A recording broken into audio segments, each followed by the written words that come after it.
최근 프랑스의 마크롱이 상당히 곤란한 상황에 놓였습니다. 국내외적으로 큰 고초들을 겪으며 최근에는 마크롱 퇴진 운동까지 벌어지고 있는데요. 이런 어려운 상황에서 마크롱이 선택한 해결책이 조금 특별해 보입니다. 바로 대한민국의 방안이 마크롱이 생각해낸 해결책인데요. 위기에 빠진 프랑스를 구하기 위해 마크롱이 선택한 갑작스러운 방안, 지금 무슨 일이 일어나고 있는 것인지 함께 알아보도록 하겠습니다. 최근 러시아가 한국에 또 경고장을 날렸습니다. 여기 제목 보시면 한국의 모든 방법 총동원에 대응 러시아 또 경고 날렸다. 자, 그러면서 밑에 왜 경고를 했냐, 러시아가 살상 무기를 공급할 때는 양국 관계가 완전히 파괴될 거다, 지금 이런 경고를 한 거예요. 여기 아래 기사 보시면 안드레이 루덴코 러시아 외무차관은 이날 타스통신과의 인터뷰에서 한국산 무기가 러시아 시민을 살상하는 데 사용된다면 양국 관계가 완전히 파괴될 수 있다는 점을 한국이 깨달아야 한다. 우리는 필요한 모든 방법으로 이에 대응할 것이고 이것이 한국 자체의 양보를 강화하는 데 도움이 되지 않을 가능성이 크다. 이 같은 조치가 무모한 조치다, 이렇게 지금 얘기를 했어요. 결국 이 푸틴이 한국에 무기를 공급하지 말아라, 이렇게 지금 경고를 한 건데, 안 그래도 전쟁이 예상보다 길어지고 겨울도 다가와서 힘든데 한국까지 이런 식으로 지금 거들지 말라, 이렇게 지금 우리를 압박하고 있는 거거든요. 또 이게 러시아가 이렇게 예민하게 반응하는 게 그쪽 지방이랑 우리 K9이랑 상당히 상성이 좋기 때문인데요. 여기 아래 제목 보시면 K9 핀란드 맞춤형 자주포 극한 테스트에서 놀라운 성능 구현, 이렇게 우리가 핀란드에 판매한 K9 무카리가 이 현지에서 엄청난 성능을 보여주어 현장에 모인 사람들을 깜짝 놀라게 했다는데요. 여기 보시면 사진도 있죠. K9 무카리 모습입니다. 자, 이게 나토 회원들을 주축으로 한 28개국이 모여서 하는 다국적 국제연합훈련이었는데 여기서 우리 K9 무카리가 어떤 활약을 했냐, 여기 기사 아랫부분을 보시면, 자, 핀란드군은 이번 훈련을 통해 K9 무카리의 전투 능력을 선보였다. 실사격 훈련, 연합 사격은 물론 미국의 M777 곡사포와 하이마르스 로켓 시스템을 포함한 다른 첨단 포병 시스템과 상호 운영성 테스트를 실시한 결과 고성능 무기체계임을 입증했다. K9 무카리는 훈련에서 발사 위치로 신속하게 배치하고 정밀 타격을 실행하고 반격포대 사격을 피했다. 눈 덮인 지형에서도 정확성과 운영 효율성을 유지하면서 높은 기동성을 자랑했다. 핀란드 K9 무카리는 한화 에어로스페이스가 공급한 개량형 K9 자주포다. 핀란드 국방부는 지난 2017년 48문을 구매했다. 이후 58문을 추가 도입 총 96대의 K9 자주포를 운영하고 있다. 야, 이거 지금 위 영상처럼 우리의 K9 무카리는 유럽의 혹독한 겨울에서도 엄청난 성능을 자랑했는데요.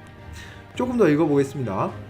핀란드형 K9 자주포의 사거리는 표준 탄약 사용 시 40km 이상, 로켓 보조 탄약 사용 시 최대 50km이다. 15초 안에 3발을 빠르게 발사할 수 있는 능력과 분당 8발의 연사 속도를 갖췄다. 최고 속도는 시간당 67km이며 첨단 유압 서스펜션 시스템을 갖추고 있어 북극 지형에서 탁월한 기동성을 제공한다. 특히 극한의 추위에서도 작동하도록 설계돼 섭씨 0도 이하의 온도에서도 최적의 성능을 낼 수 있다. 야, 이거 재래식 무기의 중요성이 대두되고 있는 이번 전쟁에서 한국의 이런 전력이 만에 하나 러시아를 힘들게라도 할까봐 러시아 입장에선 지금 굉장히 불안할 수밖에 없는데요.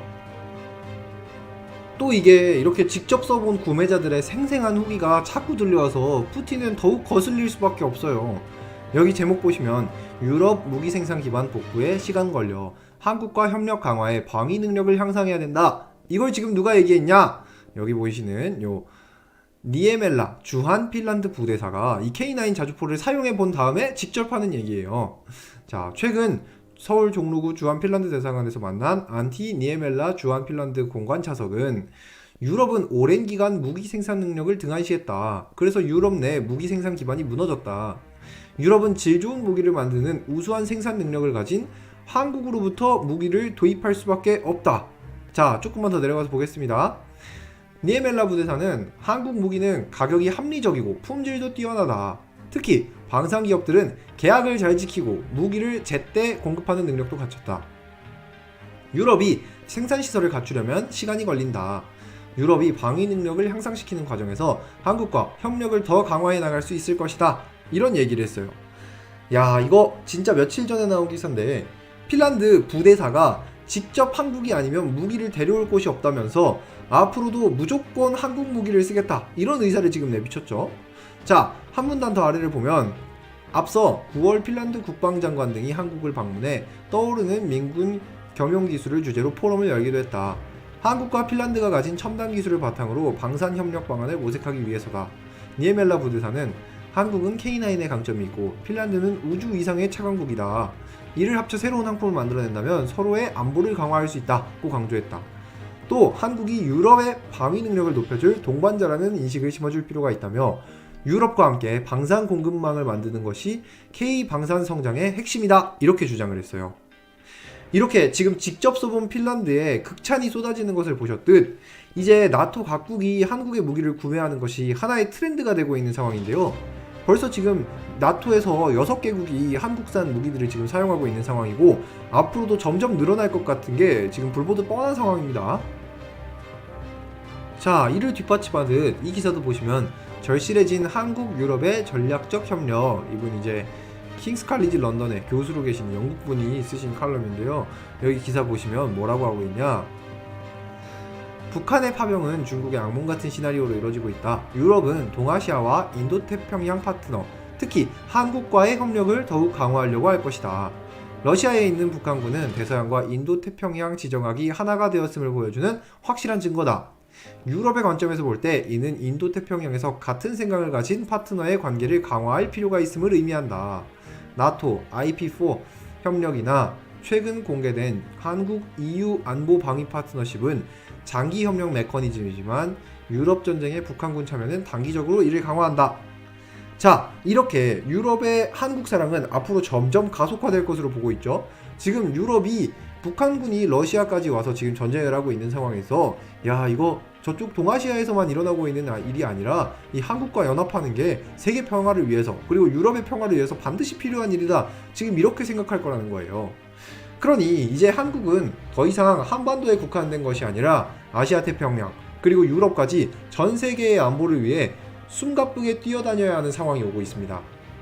지금 현재 우크라가 러시아에 대한 미사일 규제까지 풀리면서 확전이 되냐 안 되냐 이런 이야기가 나오고 있는 상황에서 결국에 나토는 국방비 증액을 안 할 수가 없는 상황이거든요. 그래서 한국의 방산이 점점 뜨거운 관심을 받을 것으로 보입니다. 이렇게 나토가 국방비에 많은 투자를 할 것이라는 게 단순한 예상이 아니라 실제 수치로 한국 방산이 상당히 이득을 볼 것이라는 것들이 구체적으로 하나씩 속속들이 증거가 나오고 있습니다.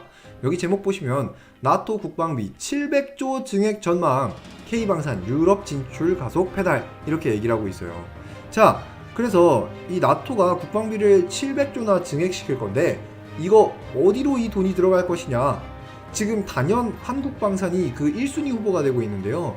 여기 아래 기사 내용 보시면 지난해 나토의 국방비 규모는 1조 3천억 달러 규모다.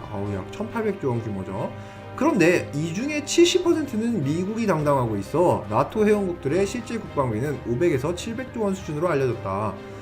그런데 이거 지금 못 참는 사람 누구예요? 트럼프죠. 트럼프. 그래서 트럼프 당선인의 요구대로 나토 회원국들이 GDP 대비 1%의 국방비를 인상한다면 약 700조 규모가 증액될 전망이다. 야, 이거 그동안 미국이 70% 담당하고 있었으니 이 트럼프 입장에서는 참을 수가 없었을 텐데요.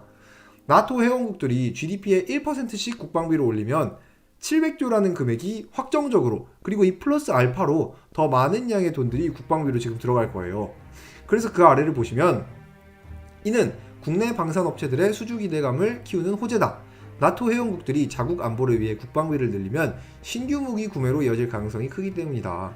현재 나토 회원국 중 6개국이 한화 에어로스페이스에 K9을 도입하는 등 국내 방산업체와 긴밀한 협력 관계를 이어오고 있다.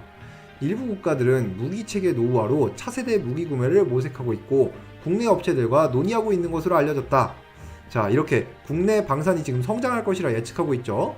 그런데 이거에 대해서 시비를 걸던 존재들이 있었어요. 그 아래 이제 보시면 유럽 내에 일고 있는 K방산에 대한 견제는 극복해야 할 과제로 꼽힌다.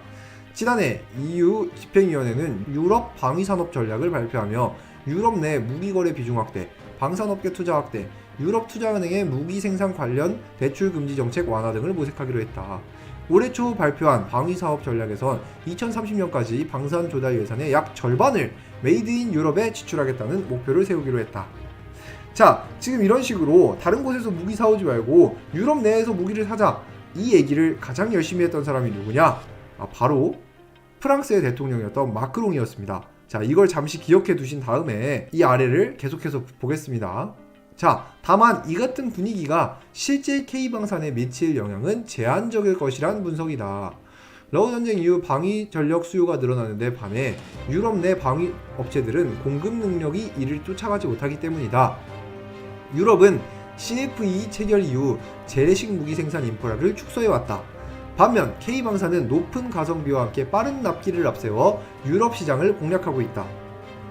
자, 여기 보시면 지금 이 기사를 요약해보면 결국에 마크롱을 필두로 해서 유럽에서는 한국 방산을 견제하고 메이드 인 유럽산 무기들을 많이 쓰려고 했는데 막상 700조를 써야 되는데 그 돈을 지금 쓸 수 있는 데가 없는 거예요. 그럼 안 쓰면 좋은 거 아니냐? 그럼 트럼프가 아주 난리를 치죠.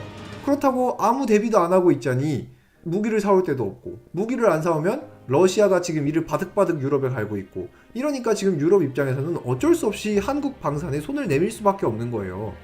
그러니 유럽 국방비 증액의 최대 수혜자는 한국이 될 수밖에 없는 상황입니다. 그리고 이런 국방강국 대한민국을 증명이라도 하듯 한국이 이번에 놀라운 신무기 개발을 발표했죠. 여기 제목을 보시면 기술의 승리, 현무6 개발로 한반도는 이제 군사력 중심지, 글로벌 군사혁명을 선도하는 한국, 이런 제목이 있습니다. 야, 이거 지난 국군의 날에 공개했던 현무5에 대한 관심이 아직 식지도 않았는데 곧바로 현무6 개발까지 한다고 이야기가 나왔어요. 지금 현재 한국 군사 전문가들이 밝힌 비공식 현무6 예상 재원을 살펴보면 탄두 중량이 최대 12톤, 사거리는 500에서 7000km까지로 예상되는데요. 이 지금 탄두 중량도 무거워졌고 사거리도 지금 최대 5500인데 7000이면 1500km가 더 늘어나는 거죠. 속도도 마하 12에서 15 정도로 예상을 하고 있어서 지금보다 더 빨라질 거고요. 정확도도 오차 범위 1m 이하, 추진 방식은 고체 연료를 사용할 것 같고 2단이나 3단 방식으로 사용할 것 같다라고 지금 보고 있습니다. 여기에 더해서 극초음속 글라이드, 다중 목표 타격, 전자전 회피 강화 등 여러가지 성능이 강화되는 모습 혹은 추가되는 모습을 볼 수 있어요. 이런 식으로 현무5보다 모든 면에서 성장하고 더 강력한 최강의 무기가 될 것으로 보이는데요. 이런 식으로 전세계 방산 시장을 주름잡는 것에 이어 미사일까지 초강대 대한민국이 됐으니 한국 무기 사지 말고 유럽 무기들을 사자고 하던 마크롱이 지금 자세를 완전히 바꿨습니다. 여기 제목 보시면 프랑스 외교수석 내년 마크롱 대통령 방한, 이거 갑자기 마크롱이 내년에 한국 오겠다는 말을 한 건데요. 자, 여기 보시면 이분은 이제 에마뉴엘 본느라고 프랑스 대통령실 외교수석입니다. 이분이 직접 방한을 해서 얘기를 한 거예요. 자, 방한을 한 이 외교수석이 프랑스 대사관서에서 진행된 한국 언론인들과의 간담회에서 2025년 프랑스 대통령의 방한을 준비하는 것이 이번 방한의 임무다. 한국과 프랑스는 긴밀한 유사 입장국이며 혼란과 위기가 가득한 지금의 세계에서 양국의 협력이 반드시 필요하다. 마크롱 대통령이 내년에 한국을 방문한다면 2015년 올랑드 대통령 방한 이후 10년 만에 프랑스 대통령 방한이다. 야, 한국이 그동안 한 번도 안 왔던 마크롱이 프랑스 대통령 중에서는 10년 만에 한국에 방문한다고 지금 한 거예요. 그것도 한국이 지금 프랑스랑 유사 입장국이다, 우리가 지금 한국에 온 이유는 대통령 방한을 위해서 왔다, 이렇게 지금 공개적으로 얘기를 하면서 우리랑 상당히 친밀감이 있는 것처럼 굴고 있거든요. 자, 오늘 내용들을 정리하면 이거 지금 K방산이랑 손잡지 않는다면 미국에서는 트럼프가 왜 유럽 국방에 너네 돈 안 쓰냐 이렇게 얘기하면서 매일같이 역정 낼 거고, 러우 전쟁 어떻게 될지도 모르고, 러시아는 유럽한테 분노한 상황이니까 한국이랑 같이 안 가면 완전 쫄딱 망하게 되는 상황이거든요. 자, 그럼 내년에 마크롱이 한국에 올 건데 당연히 방산에 대한 이야기가 주요 골자일 것이고, 살짝 논지에서 벗어났긴 했지만 우리가 잊지 않고 주목해야 될 것은 지난 파리올림픽 때부터 한국을 북한이라고 이야기한 것부터 한국 선수단에 대한 여러 결례와 이상했던 판정들에 대해 마크롱이 과연 사과를 할 것인지 안 할지 이것도 우리가 확인해야 될 텐데요. 참고로 마크롱은 아직도 올림픽 당시 문제를 사과 안 했습니다. 이런 상황에서 여러분들은 이런 마크롱의 방안에 대해서 어떻게 생각하시는지 궁금하네요. 유럽의 핵심 수장인 마크롱과 친하게 지내는 게 옳다고 보시나요? 아니면 한국 무기 사지 말자고 했던 마크롱의 전적이 있기 때문에 이 언제든지 우리 뒤통수를 칠 수 있는 사람을 끝까지 경계해야 된다고 보시나요? 여러분들의 생각을 댓글로 남겨주세요. 영상 끝까지 시청해주셔서 감사합니다. 저는 다음 시간에 좀 더 재미있고 유익한 영상으로 돌아오겠습니다. 지금까지 탄탄 세계읽기였습니다. 감사합니다.